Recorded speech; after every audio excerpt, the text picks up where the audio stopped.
Recently, I was verified on Facebook. I'm not mentioning this to brag, but I will admit that I thought it was pretty cool when it happened.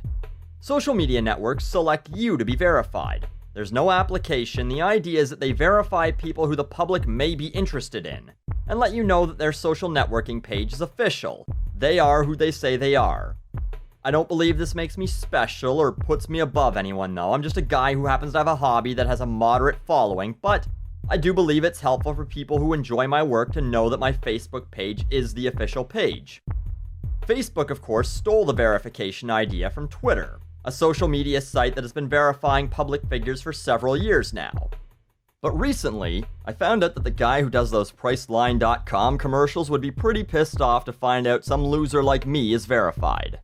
Yeah, I know, William Shatner's a big deal to many people. I personally never got into Star Trek, more of a Star Wars guy myself, but I know that he's a beloved celebrity. And he's got one of those cool blue checkmark badges on Twitter that they only give to people that they deem badge-worthy. Another person who's verified on Twitter? John Colucci. Do you know him? He's the social media manager at Engadget. Oh yeah, John, of course I know him. No, you probably didn't, but that's fine. He was recently excited about the fact that Engadget hit 1 million followers on Twitter, and he made a joke, which is denoted by the smiley face emoticon that he used, saying that the next goal is for Engadget to get more followers than William Shatner. Why Shatner?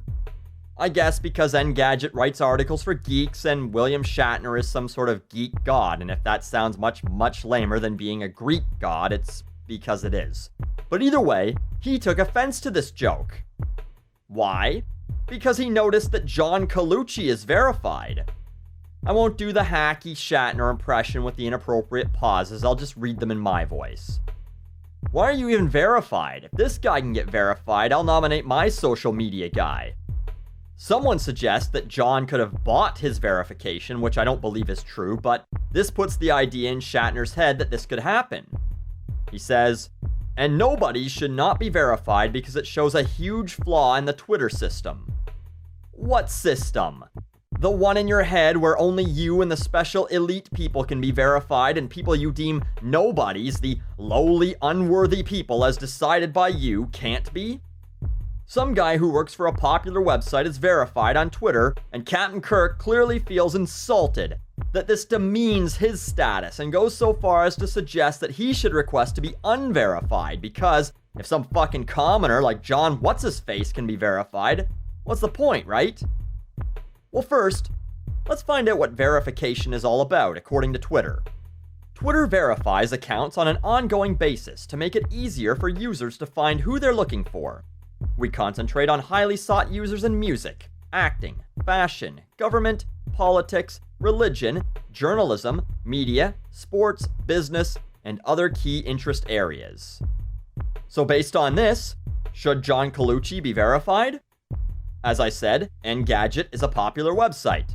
Clearly, since 1 million people follow it on Twitter, which in my experience means a fuck of a lot more people probably know about the actual site and interact with it. Not all your fans, viewers, whatever, will also follow you on Twitter. So it should definitely be verified. John works for the website, is a key component in their social media department, and only personally has 7,000 followers, but let's put that into perspective. Do you personally know 7,000 people? I would guess not.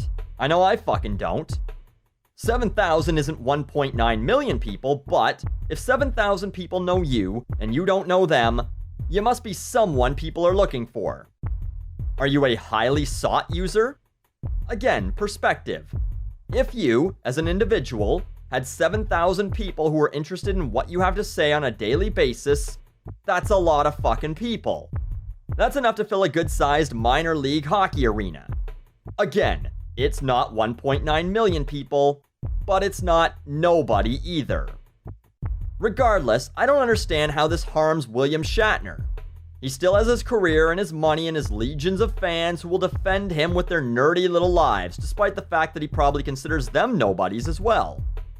John Colucci having a little checkmark next to his name on a social media website doesn't change that in any way. Some guy Billy Shat's never heard about being verified, though, shows a huge flaw in the Twitter system. How so? Is John Colucci who he says he is?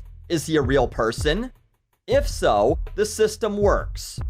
All verification is meant to do is to tell you if that person is who they say they are. If William Shatner 1, a fake account, was able to apply for or purchase verification, then the system is broken. And this purchasing thing, by the way, Twitter doesn't have a fucking online store. If there's a way to buy your verification badge, I have no fucking idea how. I think this is just complete paranoia. But Willie, he's still upset about John Colucci achieving the same rank as him on Twitter. And like every emo 14-year-old girl does when things don't go their way, he's ranting about it on Tumblr. He posted a blog on July 29th, well over a month after this happened initially. In the Tumblr post, he continues to mock this nobody. If someone were to impersonate him, would anything be compromised? Would public safety be put at risk? What would be compromised if someone impersonates you, TJ Hooker?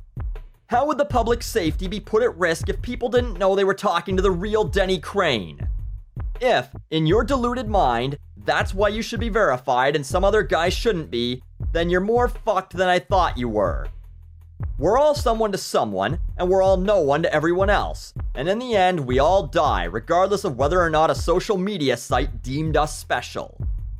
If you're actually pissed off at the fact that someone you didn't know, and who isn't as famous as you are, shares the same status as you on a website where people tweet about One Direction and Justin Bieber all day, you're a petty motherfucker. And that's coming from a guy who's known because he makes videos complaining about the lyrics in pop music. Don't worry, you'll always be that Star Trek guy.